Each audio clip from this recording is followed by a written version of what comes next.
So I literally say this time and time again. Well, maybe not if you haven't watched all my other videos, but I'm going to say it time and time again in this video.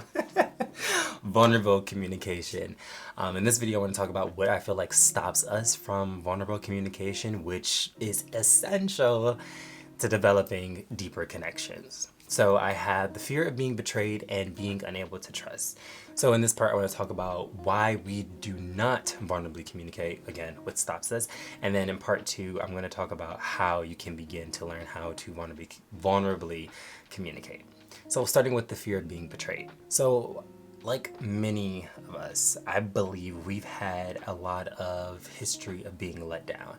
And we can take this all the way back to just coming out the closet and being rejected by whoever, whether it be our parents, our close friends, family members, cousins, aunts, uncles, people around the corner, people that we don't know, just being out. People just do not like us because we chose to be out and proud.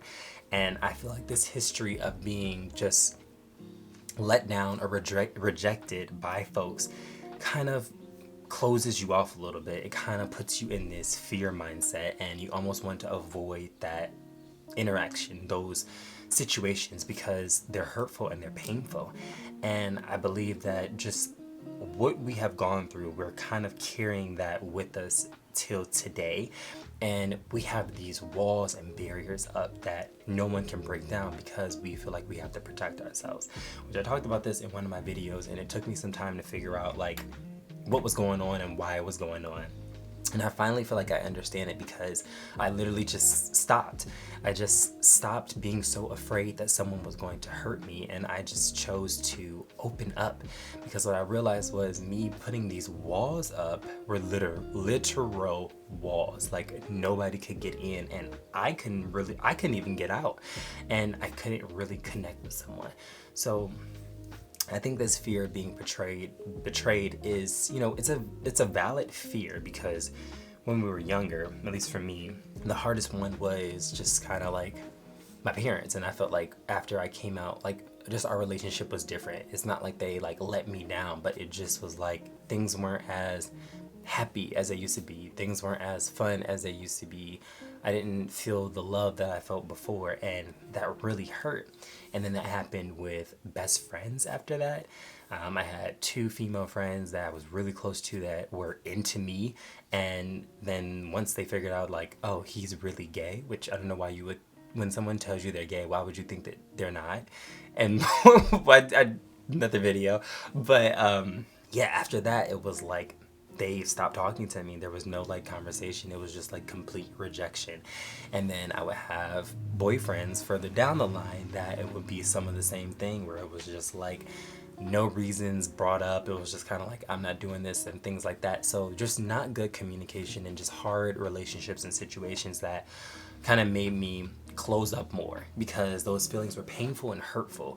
And I thought for me to protect myself, for me to be safe, I had to put up walls. But those walls, friend, are stopping you from being able to let other people in, specifically for you to be able to vulnerably communicate, to communicate who you are and what you need, and just let someone in. So for me, that's the first thing that I feel like stops us from vulnerable communication. The second thing is being unable to trust. And this basically goes along with the first one, that we have to control everything, that life exactly as it is not okay. And when I say that, I feel like we were almost raised to believe that we had to work. We had to work towards this. We had to work for that. We had to control this. We had to go for that degree. We had to do this. We had to study. We have to not hang out with these people. We have to cut off that person. We have to focus on this. We have to make this much money. And it was almost like you're getting everything out of life. Like you're grabbing, you're controlling, you're taking charge. And recently what I've learned is just trusting that everything that's meant to happen, everything that's supposed to happen is going to happen. That I don't have to work so hard to make life be how I want it to be.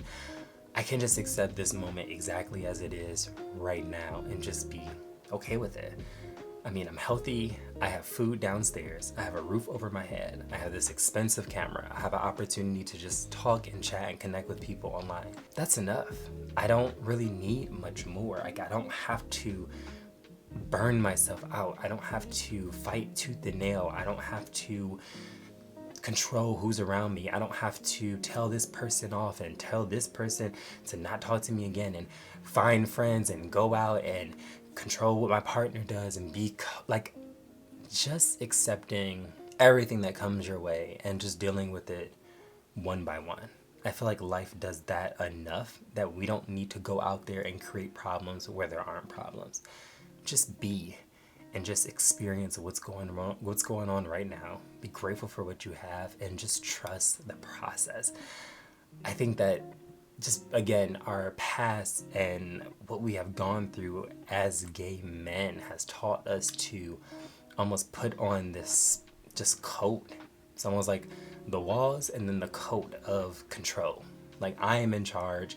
If you say anything that I don't like, if you disrespect me, I will go off on you. I will tell you off. I will protect myself, protect my idea of myself. Like, I don't want anybody treating me wrong, calling me out my name, or just it's almost like we're like constantly standing up for ourselves. And there's just this constant, I need to defend, and that things are not okay as they are. I have to step in and make them okay. And I think that mindset just comes from just all the hard stuff that we have to deal with as gay men. But I believe that that is what pushes people away.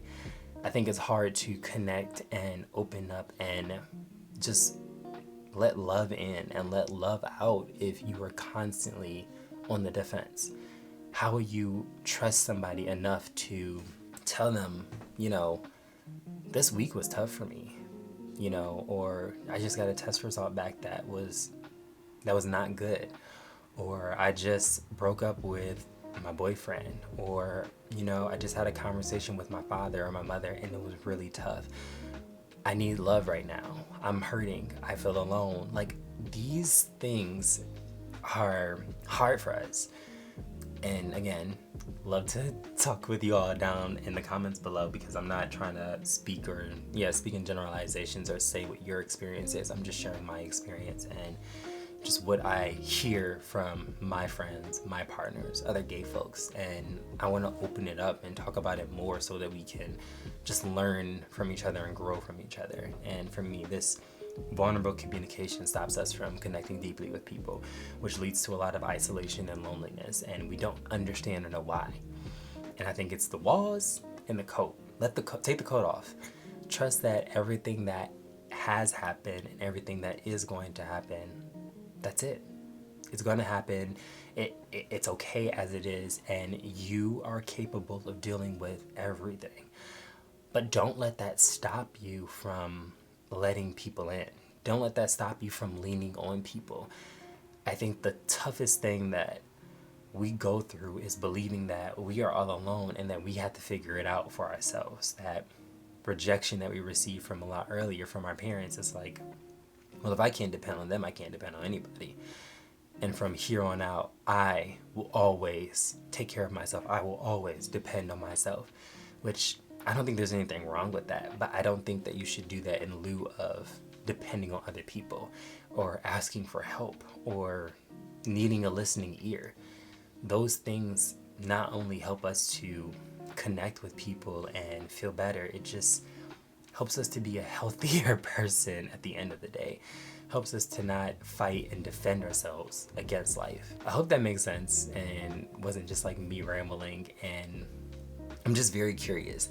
For those of you that do feel like you're kind of disconnected from other gay folks, from family members, from friends, or can't meet people, and when you meet people, it just never goes anywhere. What do you think about these concepts? What do you think about these ideas of just the betrayal and the lack of trust that a lot of us gay men have, which is expected or is understandable from what we went through, but we're still carrying that into our future. We're still carrying that into now. Do you think that comes up for you at all? Do you think that that's affecting the way that you can connect with people? Do you think that's affecting how you speak up?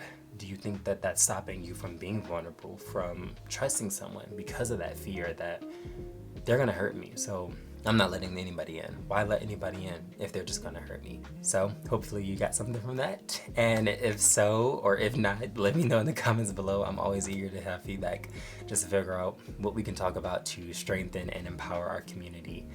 As always, remember to be the change you wish to see today. Take care.